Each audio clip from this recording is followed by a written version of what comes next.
السلام علیکم ورحمۃ اللہ۔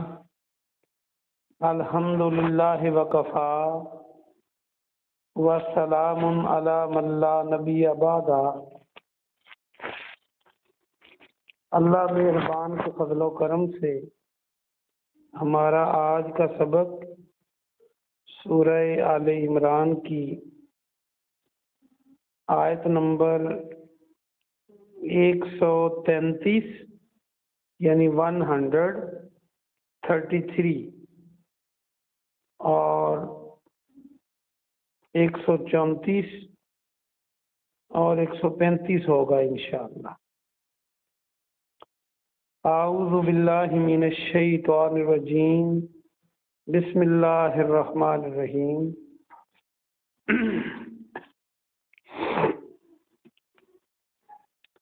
وَسَارِعُوا إِلَى مَغْفِرَةٍ، وَسَارِعُوا اور تم جلدی کرو۔ جیسا کہ میں نے پہلے بتایا ہوا ہے کہ فعل کے آخر میں واو الف ہو تو وہ جمع کی علامت ہوتا ہے، تم سب جلدی کرو۔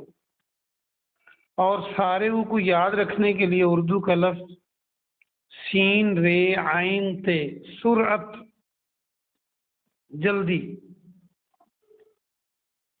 یہ یاد رکھیں، عام لفظ ہے یہ۔ الا طرف مغفرۃ من ربکم، مغفرہ بخشش کی طرف، مغفرت کی طرف،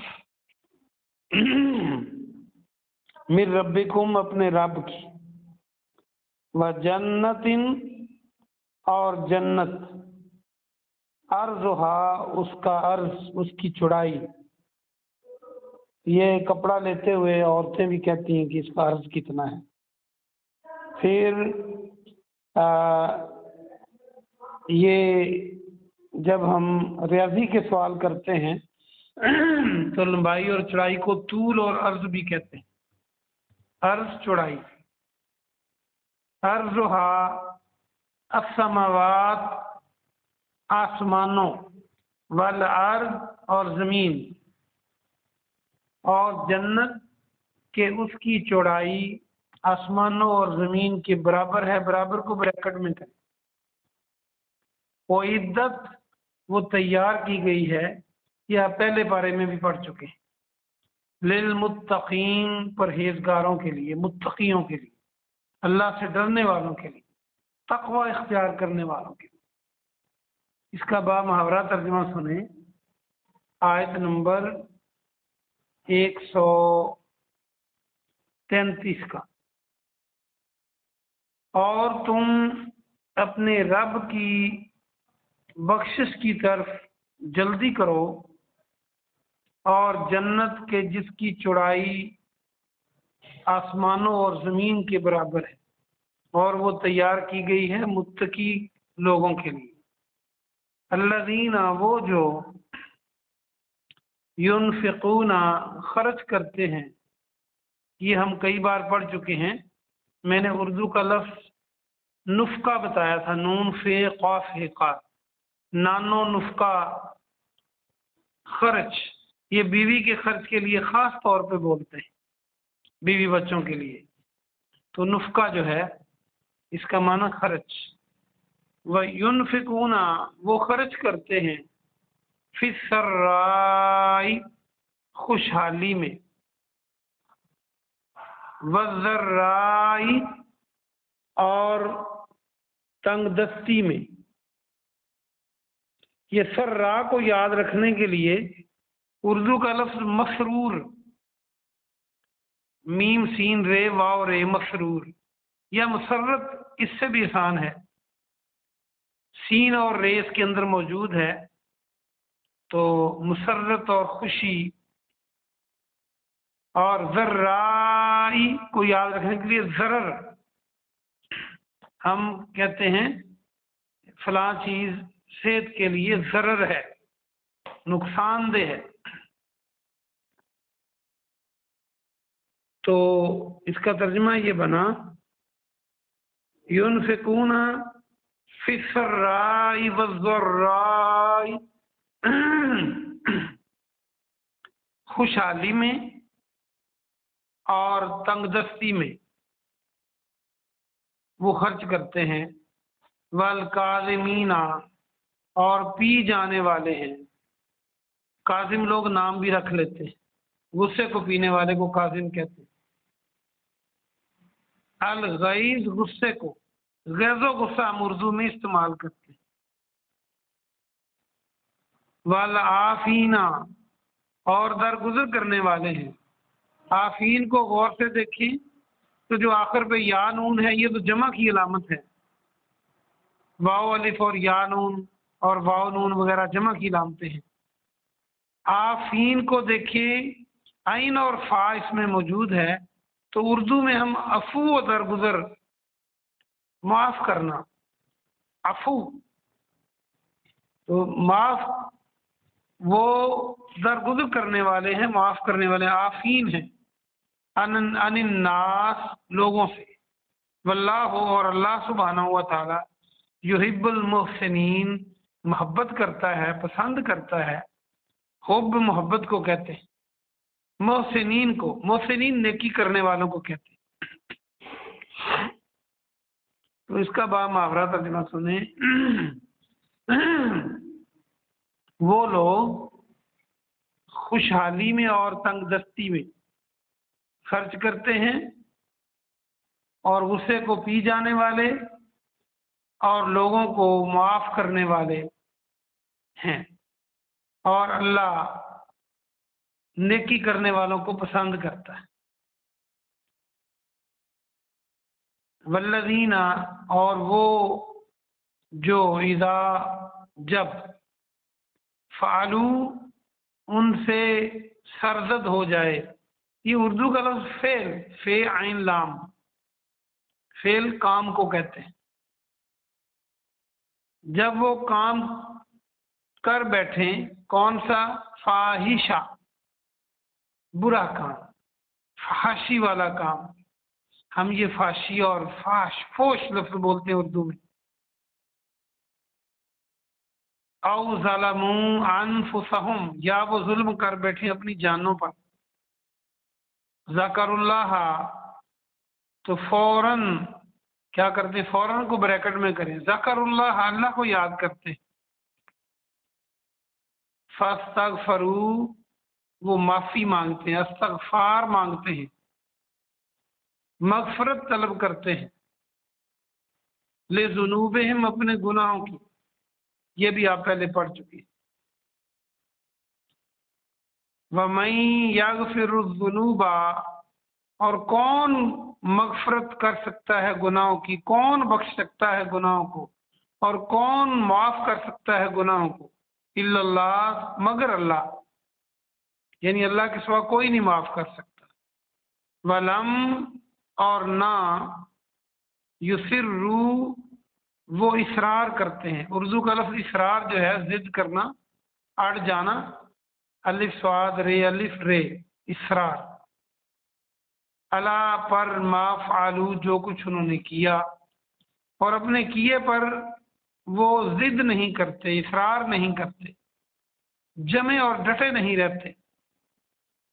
وہم یعلمون اور وہ جانتے ہیں، یعنی جان بوجھ کر نہیں اڑتے۔ کیا خوبصورت اللہ کی مہربانی ہے کہ اگر کوئی بغیر جانے اڑ جائے تو وہ اور ہے، اور جان بوجھ کے اڑا رہے تو پھر اور ہے۔ اس کا با محاورہ ترجمہ سنیں۔ اور یہ وہ لوگ جب برا کام کر بیٹھیں یا اپنی جانوں پر ظلم کر بیٹھیں تو فوراً کو بریکٹ میں اللہ کو یاد کرتے ہیں اور اپنے گناہوں کی معافی مانگتے ہیں، اور اللہ کے علاوہ کون گناہ معاف کر سکتا ہے؟ کون معاف کر سکتا ہے اللہ کے علاوہ؟ یعنی کوئی نہیں معاف کر سکتا، اس کا یہ مطلب ہے۔ اور وہ جو کچھ انہوں نے کیا اس پہ اصرار نہیں کرتے، حالانکہ وہ جانتے ہوں، یعنی اگر ان کو علم ہو تو پھر ضد نہیں کرتے، ڈٹ نہیں جاتے برائی پر۔ آج کا سبق بھی آسان ہے لیکن اس میں جنتی لوگوں کی صفات ہیں، تو آئیے ہم اس کی تفسیر دیکھتے ہیں۔ اللہ سبحانہ و تعالی ان بندوں کی صفات بیان کر رہا ہے جو متقی ہیں۔ قرآن مجید میں متقیوں کی اور بھی صفات آئی ہیں، تو ان کا ایک کام یہ ہے کہ وہ جلدی کرتے ہیں اپنے رب کی طرف بخشش کے لیے، یعنی وہ ہر کام میں استغفار کو لازم ٹھہراتے ہیں، اور اللہ سے بخشش مانگنے کا مطلب بھی یہی ہے کہ بخشش مانگنے والا یہ سمجھتا ہے کہ میرا اللہ مجھے دیکھتا ہے، میرا اللہ میرا محسن ہے، اتنے احسانات کی ہیں، مجھے اس کی نافرمانی نہیں کرنی چاہیے، اور میرا اللہ قوت رکھتا ہے، وہ مجھے بخش بھی سکتا ہے، پکڑ بھی سکتا ہے، تو وہ بخشش کے لیے جلدی کرتے ہیں۔ اور اس جنت میں جانے کے لیے جس کی چوڑائی آسمانوں اور زمین کے برابر ہے، یہ چوڑائی ہے، ابھی لمبائی کی بات نہیں ہے، تو لمبائی اس سے بھی زیادہ ہو سکتی ہے، یا اگر جنت مربع شکل کی بھی ہو تو پھر بھی اس کی جو چوڑائی آسمانوں اور زمین کے برابر ہے۔ اللہ کی کائنات بڑی وسیع ہے، جنت کتنی ہے۔ اور یہ متقیوں کے لیے بنائی گئی ہے، جو تقوی اختیار نہیں کرتے، جو اللہ سے نہیں ڈرتے، جو پرہیزگاری نہیں کرتے، یہ ان کے لیے نہیں ہے۔ آگے فرمایا وہ جو متقی ہیں ان کی اگلی صفت کیا ہے؟ وہ خوشحالی اور تنگ دستی دونوں میں خرچ کرتے، یہ نہیں کہ جب پیسے ہوں پھر خرچ کریں۔ ہم اپنے آپ کو دیکھیں، ہمارے تو پاس سب کچھ ہو تو پھر بھی ہم اللہ کے راستے پہ خرچ کرنے کے لیے بہت سوچتے ہیں کہ کریں یا نہ کریں۔ ایک حدیث میں آتا ہے، پیارے نبی صلی اللہ علیہ وسلم نے صحابہ کرام رضوان اللہ علیہم اجمعین سے پوچھا کہ بے اولاد کون ہوتا ہے؟ انہوں نے کہا جی جس کی اولاد نہ ہو۔ آپ نے فرمایا نہیں، جو اللہ کے راہ پہ خرچ نہیں کرتا وہ بے اولاد ہے۔ اور خوشحالی اور تنگی دونوں میں اللہ کے نام پہ خرچ کرتے ہیں۔ جس نے دیا ہے اسی کے نام پہ دیا جائے تو کوئی بڑی بات نہیں ہے، لیکن اس کا مقام بہت زیادہ ہے، اور وہ غصے کو پی جانے والے ہیں۔ جو غصے کو پی گیا وہ متقی ہے، اور لوگوں کو معاف کرنے والے ہیں، درگزر کرتے ہیں، اور اللہ محبت کرتا ہے نیکی کرنے والوں سے۔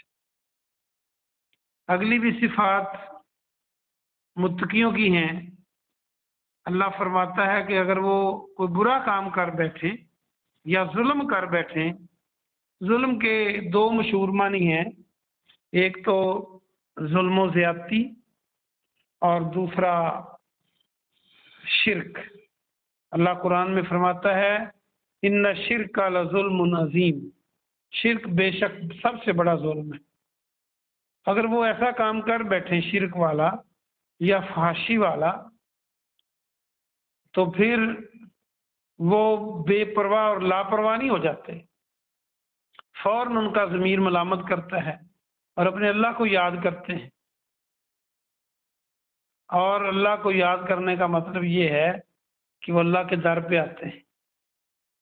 ویسے اس کا مطلب یہ بھی ہے کہ اللہ کا ذکر اذکار کریں اور اللہ کی نفل نماز پڑھیں۔ پیارے نبی صلی اللہ علیہ وسلم کی حدیث پاک ہے کہ جو آدمی دو اچھی طرح وضو کرے اور 2 رکعت نماز نفل پڑھے اور پھر اللہ سے اپنے گناہ کی معافی مانگے تو اللہ معاف کر دیتا۔ تو اندازہ کر لیں کتنا بڑا عمل ہے یہ، اور وہ اپنے گناہوں کی معافی مانگتے ہیں۔ گناہ سرزد ہو جانا یہ بنی آدم سے ایسا ہو سکتا ہے، اور گناہ پہ ڈٹ جانا یہ شیطانی کام ہے، جیسے شیطان اڑا تھا، اور آدم علیہ السلام اپنی غلطی پر اللہ سے معافی مانگی تھی انہوں نے۔ تو آدمی کا مطلب ہی یہی ہے کہ وہ اپنے باپ آدم علیہ السلام کی طرح اگر غلطی کر بیٹھے تو معافی مانگے، اور پھر اللہ سے معافی مانگے، اتنا مہربان اللہ کہ جب بھی کوئی مانگتا ہے اللہ سے، معافی مانگتا ہے، گناہ کر بیٹھا پچھتایا، معافی مانگی، اللہ پھر دے دیتا ہے۔ بار بار معافی مانگنے سے بھی اللہ دے دیتا ہے۔ والدین بھی تھک اور اک جاتے ہیں لیکن اللہ خوش ہوتا ہے۔ لمبی حدیث ہے، شیطان کو جب مردود قرار دیا گیا تو اس نے کہا جی مجھے تیری عزت کی قسم میں تیرے بندوں کو مرتے دم تک گمراہ کرتا رہوں گا۔ تو اللہ نے فرمایا مجھے میرے جلال کی قسم، میرا بندہ اگر گناہ کر کے معافی مانگتا رہے گا تو میں اس کو معاف کرتا رہوں گا۔ کتنا بڑا یہ اللہ کا احسان ہے کہ ہم غلطی کر لیں تو معافی مانگنے سے اللہ معاف کر دیتا ہے۔ اور آگے فرمایا کہ اللہ کے علاوہ کوئی معاف نہیں کر سکتا۔ اور وہ جو نیک لوگ ہیں وہ برا کام کر بیٹھیں، غلطی کر بیٹھیں تو اس پہ ہٹ دھرم نہیں بنتے، اپنی بات کو مانتے ہیں کہ مجھ سے غلطی ہوئی ہے۔ انسان غلطی تسلیم کرے گا تو معافی مانگے گا نا، جان بوجھ کر نہیں اڑتے۔ اللہ پاک سے دعا ہے کہ اللہ پاک آپ کو اور مجھے عمل کی